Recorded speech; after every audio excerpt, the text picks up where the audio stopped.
পাম্পি রান্নাঘরে আজকে বানিয়ে নেবো আমি ধোসা। তো ধোসার ব্যাটারটা, এটা আমি চালটা কালকে রাত্রেবেলাতে ভিজিয়ে রেখে দিয়েছিলাম। এটাতে বিড়ি কলাই দিয়েছি, আতপ চাল দিয়েছি আর এমনি ঘরোয়া চাল দিয়েছি। এটাকে কালকে থেকে চালটা ভিজিয়ে রেখেছিলাম, কালকে রাত্রেবেলাতে খানিকটা বেটেছিলাম মিক্সিতে, কারণ লাইন ছিল না, ইনভার্টার বাড়তে গিয়ে চালটা আধবাটা হয়ে রয়ে গেছিলো। আবার এখন সকালবেলা ভালো করে বেটে নিলাম।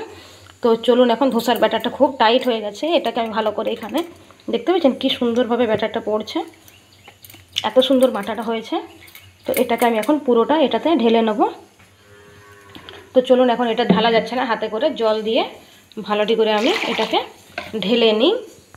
তো চলুন, এখানে ব্যাটারটা গুলে নিয়েছি। আর এখানে ঘুগনি বানানোর জন্য মটর কলাই আলু এই দেখুন সেদ্ধ আমি করে নিয়েছি। এটা নুন দিয়ে সেদ্ধ করেছি, এটা মনে হচ্ছে আর একটু জলটা মারতে হবে, মানে আরও দুটো সিটি দিতে হবে। চলুন, এখানে আরও দুটো সিটি আমি দিয়ে নিই, এটাকে ঢেকে দিই। এদিকে ঘুগনি আর ধোসা করব। তো চলুন, এটা ঢাকাটা আমি এখন দিয়ে দিই। আর ব্যাটারটা বানানোর জন্য আগে ঢাকাটা দিয়ে দিই, তারপরে দেখাচ্ছি। তো ওখানে ঘুগনিটা সেদ্ধ হচ্ছে, মানে মটর কলাই আলুটা। এখানে আদা রসুন পেঁয়াজ নিয়ে নিয়েছি শিলনোড়াতে, এগুলো কেটে কুটে বেটে নেবো। কড়াই রেডি আছে। আর ধোসার ব্যাটারটা এটা দেখুন, এটাকে আমি একদম পাতলা করে নেবো, মানে যেরকম ব্যাটারটা দরকার ঠিক সেরকম ব্যাটারটা করে নেবো। এটাতে নুন দিয়ে দিই আগে, নুনটা না দিলে কিন্তু হবে না। এটাতে আমি দিয়ে দিলাম পরিমাণ মতো নুন, আর এটাকে ভালো করে একদম ফেটিয়ে নেব। ফেটানোর দরকার নেই, ফেটানো আছে, এটাকে শুধুমাত্র জাস্ট একটু গুলে নিতে হবে। তো একটা হাতে ক্যামেরা আছে, তো ওই জন্য একটা হাতে অসুবিধা হচ্ছে, আপনাদেরও দেখতে অসুবিধা হচ্ছে বুঝতে পারছি, বাট প্লিজ অ্যাডজাস্ট করুন, আমি আপনাদের ভিডিও দেখে দেবো এইভাবে। তো ধোসার ব্যাটারটি কিন্তু দারুণ হবে।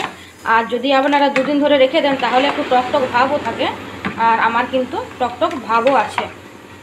এই দেখুন, এইটা কিন্তু এই যে দেখে নেবো একবার করে করে, যদি দেখি যে খুব টাইট হয়ে যাচ্ছে তাহলে কিন্তু আমি আর ইয়ে করবো না। এটা ধোসা তাওয়া, আমার হ্যান্ডেলটা ভেঙে গেছে, গ্যাসটা অন করে নিলাম। এটা কিন্তু গরম আছে ধোসা তাওয়া, এটার হ্যান্ডেলটা আমার ভেঙে গেছে, এই দেখুন এই সাইডের হ্যান্ডেলটা।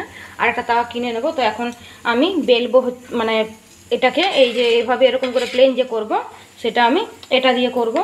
আর তেলটা আগে হালকা বুলিয়ে নেবো, বেশি তেল দেবো না, কারণ এটা ধোসা তাওয়া ননস্টিকে, তাহলে কিন্তু তেল দিয়ে দিলে খুব জড়ো হয়ে যাবে। এই দেখুন, এটা কিন্তু পুরোপুরি প্লেন হয়ে গেছে। তো এখন চলুন এই তাওয়াতে তেল দিয়ে দিই, সাদা তেল ব্যবহার করব অবশ্যই। তো চলুন এবার শুরু করি। এই যে সাদা তেল অল্প পরিমাণে দেবো, একদম বেশি দেবো না, তবুও বেশি পড়ে গেল। আমি এই যে সাঁড়াশিটা করে, হ্যান্ডেলটা থাকলে সুবিধা হতো, কিন্তু হ্যান্ডেলটা নেই যখন, আর হ্যান্ডেলটা মানে লাগানো যাচ্ছে না, প্রচুর চেষ্টা করলাম। এই যে এটাকে ভালো করে আমি একটু বুলিয়ে নিলাম, আর বাকিটা এই যে খুন্তি করে গোটা তাওয়াটা আমি বুলিয়ে নিচ্ছি। এবার আমি দিয়ে দেবো ব্যাটারটা। আর এখানে ঘুগনি সিটি করেছে, আজকে এবার আমি কমিয়ে দেবো, যেহেতু আমার আজকে বেশি হয়ে গেছে। এখানে প্রথমে এক ডাবু দিলাম, বেশি দিলাম না, এক ডাবুতেই হয়ে যাবে। এই ডাবুটা আমার পুরো মাপ। এই যে ধোসা আর ঘুগনি কিন্তু খেতে সকালবেলায় অনবদ্য লাগবে।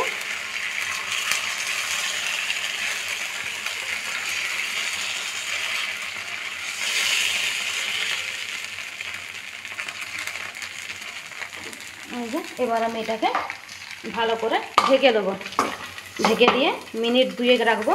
তারপরে এটা আরেকটা সিটি পড়ে গেলে নামিয়ে দেবো। আমি আদা রসুন পেঁয়াজটা ভালো করে তুলে নেব। তো দেখুন ধোসাটা হয়ে গেছে, ওইদিকে পেঁয়াজ রসুন ছাড়াতে ছাড়াতে এটার ভাবটা কিছুক্ষণ মরুক, তারপরে তুলবো, তা না হলে কিন্তু এটা ছিঁড়ে যাওয়ার চান্স থাকে। এই দেখুন, এটা আরও ভালো করে হোক, কি সুন্দর হয়েছে। এটার পুরো এই পিঠটাও আমি একদম ভালোটি করে ভেজে নিচ্ছি। তো এখানে আমি আদা রসুন পেঁয়াজ কুচি নিচ্ছি, এইখানে পেঁয়াজ আর টমেটো কুচি করে নিয়েছি, যেহেতু অল্প ঘুগনি হবে। আর এখানে শিলনোড়াতে আদা রসুনটা নিয়ে নিয়েছি, বেটে নেবো। আর এই যে দেখুন ধোসা যে হয়ে গেছে, এটা আমি এখানে এবার তুলে নেবো। দেখুন দু পিঠটাই কি সুন্দর ভাজা হয়ে গেছে। এভাবে কড়া কড়া করে ভাজবো, তাহলে কিন্তু ভালো লাগবে, তা না হলে আবার দেখুন।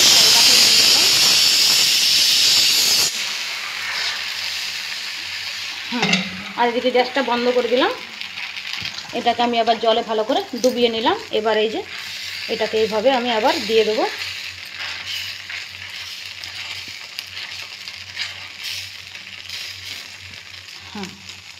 দিয়ে দিলাম। এই যে অল্প অল্প ছাড়া থাকলেও কোনো ব্যাপার নেই এগুলো। এই যে এটাকে এবার আমি এখানে ভালো করে ঢেকে দিলাম। আর চলুন এখন আমি এই যে ঘুগনির প্রেসারের ভাপটা বার করে নিই, বের করে নিই, বেটে নিই। তো দেখুন এখানে ঘুগনির মটর আলু খুব সুন্দর সেদ্ধ হয়ে গেছে, পেঁয়াজ কুচি টমেটো কুচি হয়ে গেছে, আদা রসুন বেটে নিয়েছি। এবার আমি গ্যাসটাকে অন করে দেবো। সব রান্নাগুলো আমি সাদা তেলে করব। এবার এখানে আমার ধোসাটা হয়ে গেছে, খুব ভালো পুরো পুরো হয়েছে, মানে খেতেটা অসম্ভব লাগবে। এই যে এটাকে তুলে নিলাম ভালো করে, এই যে। এবার আর একটা আমি করে নিচ্ছি।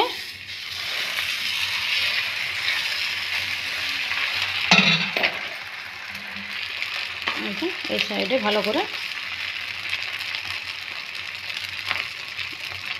একটা পুরো পাতলা হবে ব্যাটারটা, পুরো ব্যাটারটা পাতলা না হলে কিন্তু একদম খেতে ভালো লাগবে না। এবার আমি এটাকে ঢেকে দিলাম। এদিকে কড়াইটা গরম হয়ে গেছে, এখানে আমি দিয়ে দিলাম সাদা তেল, কিছুটা পরিমাণ গোটা জিরে, তারপর দিয়ে দেবো পেঁয়াজ কুচি।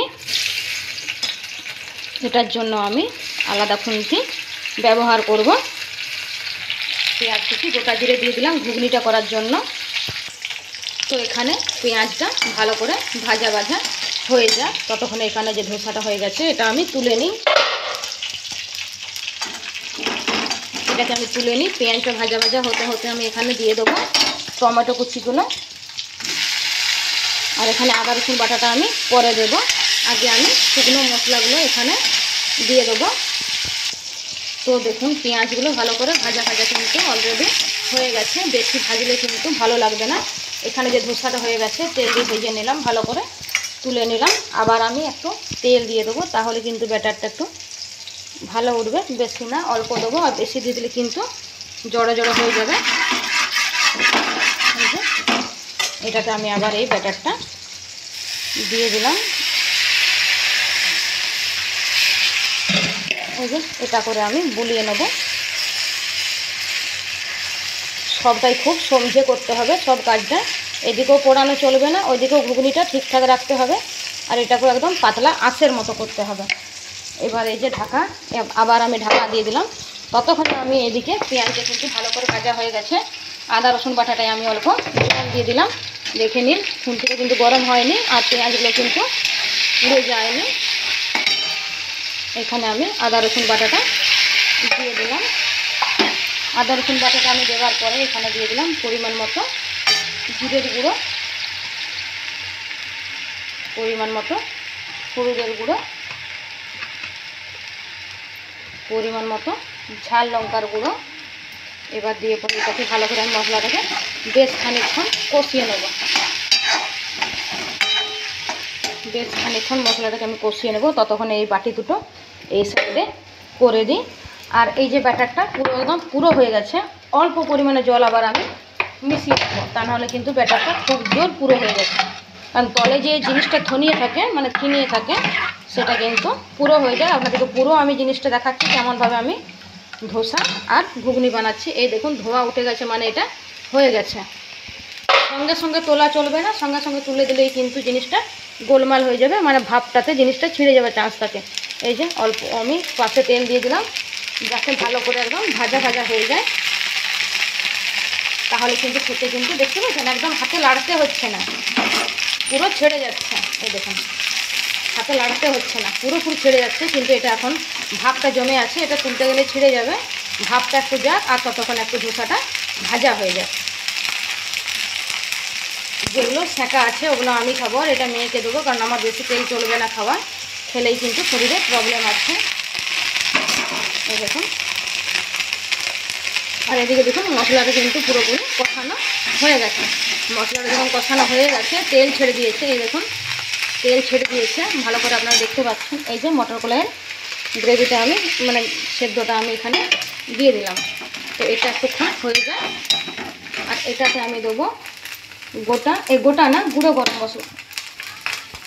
এটা আমি তুলে নিই। এটা দুদিকটাই কিন্তু ভালো করে ভাজা হয়ে গেছে। এখানে যেহেতু তেল দেওয়া আছে, আর এই যে ব্যাটারটা পাতলা করে নিলাম। ব্যাটারটা আমি,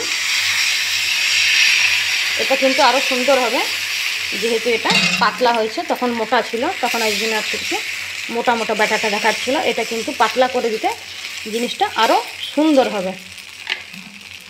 চাইলে কিন্তু আপনারা এই সাইডগুলো এভাবে কমপ্লিটও করে দিতে পারেন, না হলে ছেঁদা ছেঁদা ভালো লাগে। আমার হাজব্যান্ড যেটা ভালোবাসে, আমার হাজব্যান্ড তখন বাড়িতে নেই, তো এটাকে আমি এবার ঢাকা দিয়ে দিলাম। আর এদিকে ঘুগনিটা দেখুন ফুটতে শুরু করে দিয়েছে। তো এখন আমি গরম মশলার গুঁড়ো দিয়ে দেবো। তো এইখানে দেখুন শাহি গরম মশলা আমি নিয়ে নিলাম, অল্প পরিমাণে দেবো। যখনই বেশি ব্যবহার করব একটা উগ্র গন্ধ আছে, উগ্র গন্ধের জন্য বিচ্ছিরি লাগবে। আপনারা বলবেন এখনও নুন দেয়নি, তো নুনটা আমি এবার দেবো। সিদ্ধ করার সময় তো নুনটা দিয়েছিলাম, তো আগে আমি টেস্ট করব, তারপরে আমি নুনটা দেবো। যেটা আমি হালকা ঠান্ডা হতে দিলাম, আগে টেস্ট করব তারপরে নুন দেবো। এইখানে দেখুন ধোঁয়া উঠছে, মানে এটা হয়ে গেছে। এটাকে আমাকে নামিয়ে নিতে হবে। আর অল্প আমি তেল দিয়ে দেবো। অল্প তেল বার করাটাই মুশকিল হয়ে যায় আমাদের পক্ষে। এই দেখুন এটা উঠতে শুরু করে দিয়েছে নিজের থেকে, উঠাতে হচ্ছে না। এই দেখুন এই যে লাল লাল ভাজাগুলো কিন্তু অসম্ভব সুন্দর লাগে খেতে। এটা আরও ভাজা হতে থাক, তখন কি এটা আমি একটু টেস্ট করে। নুন ঠিক আছে, একদম নুন দেওয়ার দরকার নেই, বরঞ্চ অল্প আমি চিনি দিয়ে দিই, অল্প পরিমাণ 1 চিমটে লাস্টে চিনি দেবো। তো চলুন এবার পরিবেশন করে দিই গরম গরম ঘুগনি আর ধোসা। এটা কিন্তু ক্যামেরাটা কালারটা এরকম আছে, কিন্তু কালারটা আদৌ এরকম না, কালারটা খুব সুন্দর এসছে। বেশি দেবো না, মা মেয়ের 1 বাটি করেই করেছি, বেশি করিনি। এটা আমার মেয়েকে পরিবেশন করছে। আর এই যে ধোসাগুলো দেখুন দেখতে কী দারুণ লাগে, আর কতটা পাতলা দেখুন, মানে দেখলেই মানুষের খেতে মন যাবে, এত সুন্দর জিনিসটা হয়েছে। আমার মেয়ে দুটোই খেতে পারবে, বেশি খেতে পারবে না। তো রেডি আমার ধোসা আর ঘুগনি। কেমন লাগলো কমেন্টে অবশ্যই জানাবেন, ভালো লাগলে লাইক একটি করবেন।